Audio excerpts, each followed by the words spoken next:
Hello, and welcome to the COP26 Dialogues at the UN headquarters in New York. This is the second in the series of conversations following the action at the UN Climate Conference in Glasgow. Today is Youth Day at COP26, and we have a lot of ground to cover with some of the leading voices from around the world. Here with me in the SDG Studio is the United Nations Deputy Secretary General, Amina Mohammed. Welcome. Joining us virtually are SDG advocates focused on climate action, Mirza, and Hindou Ibrahim, also at COP26. And we are thrilled to have Nathan Metenier joining us from Glasgow too. He is a member of the UN Secretary General's Youth Advisory Group on Climate Change. Welcome, everyone. Before we get started with our dialogue, I'd like to show you a clip from Glasgow of a young activist on climate justice. Hi, I'm Nikki Becker. I'm a climate justice activist from Argentina. And sometimes when we think about the climate crisis, we think in a polar bear or something that is happening, that is going to happen in the future. But it's not. It's something that is happening right now and something that is affecting us, but not in the same way. People from the global south are already suffering the consequences of the climate crisis, and they don't have the resources to deal with these consequences. That is why it's so important to put the social justice in the center of this conversation, because there is no social justice without climate justice, and this is so important.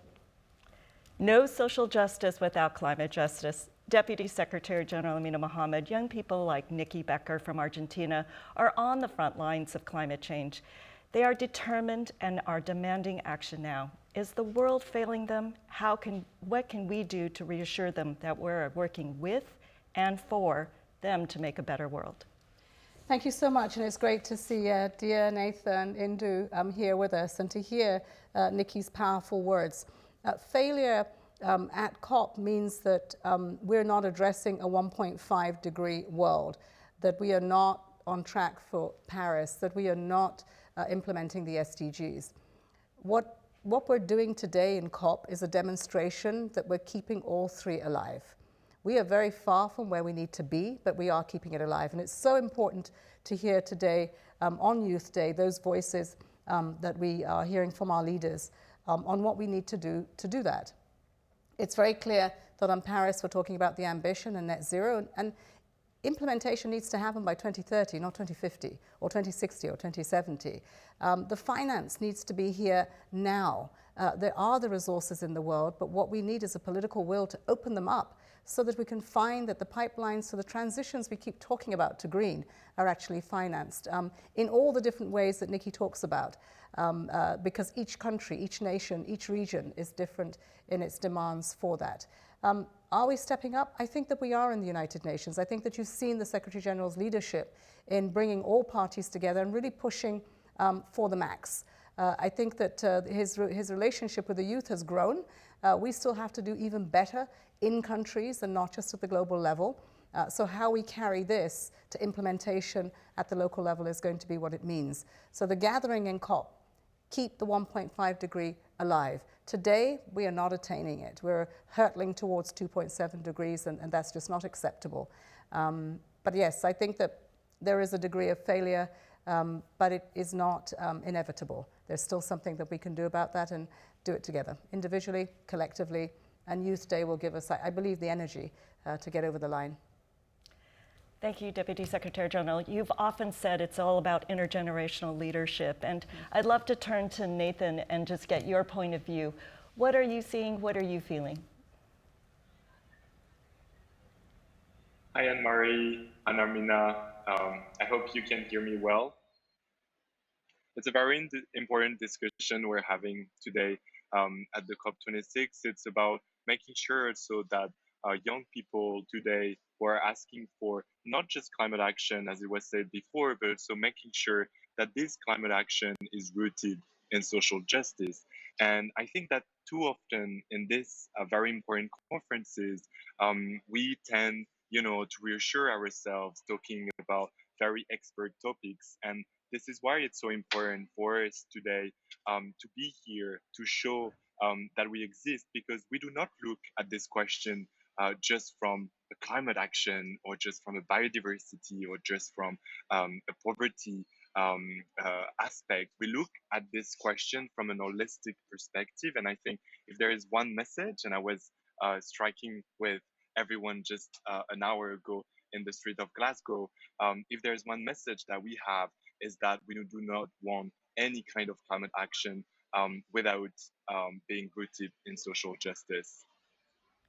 Thank you so much, Nathan. And we're halfway through COP26, and I'm sure all of you have been following the events very closely. What is the one thing perhaps that is giving you hope that we can win this race to a 1.5 world that the Deputy Secretary General was just saying, that we can't give up that hope? Can I start with Dia? Thank you so much for having me and including me in this conversation. It's good to see you, Annmarie and DSG, and Hindou and Nathan. Thank you for joining us. The one thing that gives me hope is the participation of the youth and the questions and the solutions that they're demanding. I totally agree with the DSG when she says that what will get us over this, bring us across now, or take us to the point that we need to be, is going to be the leadership of the youth and their representation at COP26. Ernest, can I come back to you on that question? Nathan. Oh, sorry, Nathan. But Nathan. no worries. Don't worry, even the Secretary General mixes our names, so everything is fine. I think what's really important as well is always to remember that all of us who are striking, who are advocating, who are empowering young people in all around the world, what we're trying to do is also making sure that the next generation of leaders, the young people of today, are suited and well empowered on these issues. And I think this is why it's so important that key philanthropic actors, foundations, the UN, states invest in their youth, because we really, really need to make sure that we have a diversity represented in the leaders in the next 10, 15 years, to make sure that the action and the climate action we drive in the next 10, 15, 20 years is made by the people who are experiencing firsthand the impacts of the climate crisis. Thank you so much, Nathan. And Hindou, you're in the thick of the negotiations right now. What is giving you hope? So thank you. It's really great to be with all of you, Nathan, Dia, DSG, and Annmarie. So I'm actually now just next to the room of the negotiations. What gives me hope? Couple of minutes ago, we adopted the first text of negotiation, who is the agenda item 6 on local communities and indigenous peoples platform. So this decision is already concluded, and we are going to pass it through the SAPSTA. And of course, the second hope is during the opening of the summit, there is a dedication of call for 1.7 billion for indigenous-led solutions. So those are a hope for me, because they are recognizing who are in front line of the climate change fight, and they wanted to support what we are doing. However, I agree with DSG. Are we in the good track to put 1.5? I think no. So the G20 countries must really put these negotiations in the top, and then have the ambition in the level of reduction of the emissions. Deputy Secretary General, your thoughts? Yeah, no, I'm just thrilled to hear what everyone is saying on screen. This is the first time that we're really seeing you being granular about how you are tackling your engagement with the leaders that need to make the change and to get us across the line for 1.5 degrees. That we're pointing out to 80% of the emissions coming from the G20, and those have got 20 countries' names behind them, and you're very much advocating for that. But that you're also inside the negotiation, and you're picking up an issue around Indigenous people, which was never on the agenda as much in terms of the solutions and the investments that are needed. And I've seen that happen more recently at the Food Systems Summit, where we came out of that and we're making the connection to climate. So the connections that are being made, the focus on who needs to be tackled to get across the line has never been, I think more pointed and relevant as it is today. That does give me hope, because it means when you go home, those youth in those 20 countries should also be keeping the march alive in those countries. And negotiators are feeling it now. They're feeling it that this is not just about crossing T's and dotting I's. When they do that, it affects the lives of people. And that's not acceptable when those lives are lost. And so what we need is that they cross the T, they dot the I, that they're doing it towards a 1.5 degree world. I love that every crossed T, every dotted I, there's a person behind that. Thank you so much. Let's turn our attention to the Sustainable Development Goals. We are facing multiple crises at the same time, and it is clear that everything is interconnected. How can the Sustainable Development Agenda and the Paris Agreement work in concert to improve people's lives? Let me start with the DSG. Me again. Look, when we were ready to gavel the 17 goals, the one placeholder that was left was goal 13 because it was happening a couple of months later. But we more or less had the ambition of it. So it must be said that the climate agenda in Paris are central to the SDGs. If you have an investment in climate and its transitions to green or blue, and you're doing an energy transition, that is very much a part of what the multiplier effects will be in health and education, in water and sanitation, in connectivity. All of these are SDGs. So I'd like us not to see the silos, but to see the multiplier effects of acting on climate will get us the SDGs. Acting on the SDGs also gets us closer to the climate goal. Really, I see goal 13, the Paris Agreement, that's the docking station for getting all the SDGs together in a transition. But it's also very much a part about the intergenerational transition. Everything that we do now is yes to 2030, but there's a lot more after 2030. And I think that it's that target of putting the 2030 date there gives us then, you know, the moonshot, as it were, to get to where we need to get to by 2050 for net zero and more. I see that youth are putting even more ambition behind the net zero by 2050. I love what you said about the multiplier effect. Dia, can I ask you, as an SDG advocate, how do you see climate and the SDGs coming together? Annmarie, I've always said this. I mean, you can ask the DSG. When we first met, I said my biggest priority is climate action because I don't believe, and now I think it has also been, demonstrated in the last 1.5 years, that climate action has to be the center of all focus, because without climate action, we cannot achieve any of the other goals.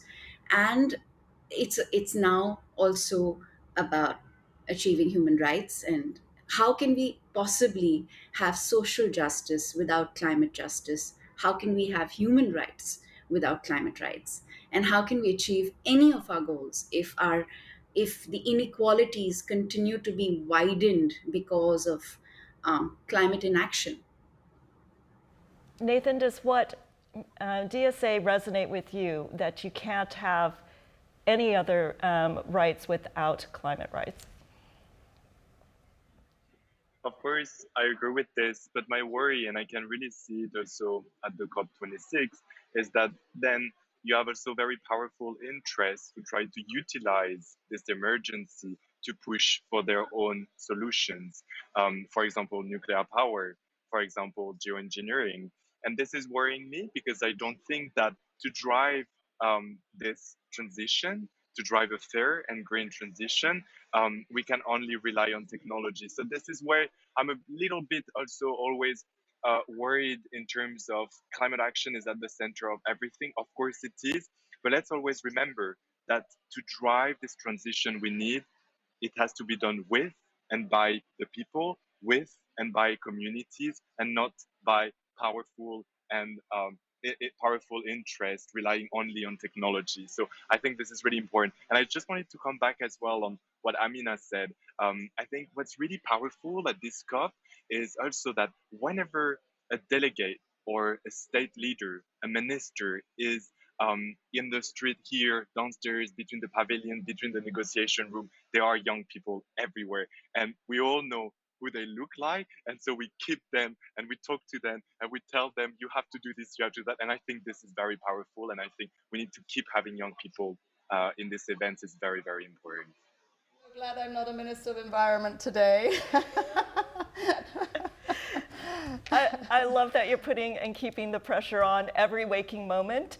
And just looking a little bit ahead, the next COP, COP27, will be in Africa.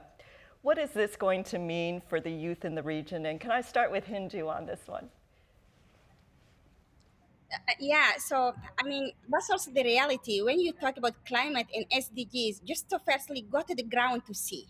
So, in the ground, there is no difference between the climate, health, biodiversity, ocean, and all the 17 SDGs. So, it's all the same. That's why we really need to act and put them in the same box. We cannot act in this silo. And of course, climate change, it is one of them. When we talk here in this negotiation, we wanted to have a right-based approach where we all can have the right to water, right to development, right to access. So at the end of the day, we say we cannot fix it if we do not reduce the emissions. So it is a matter of justice. So that's why we have also the climate justice to be there here now.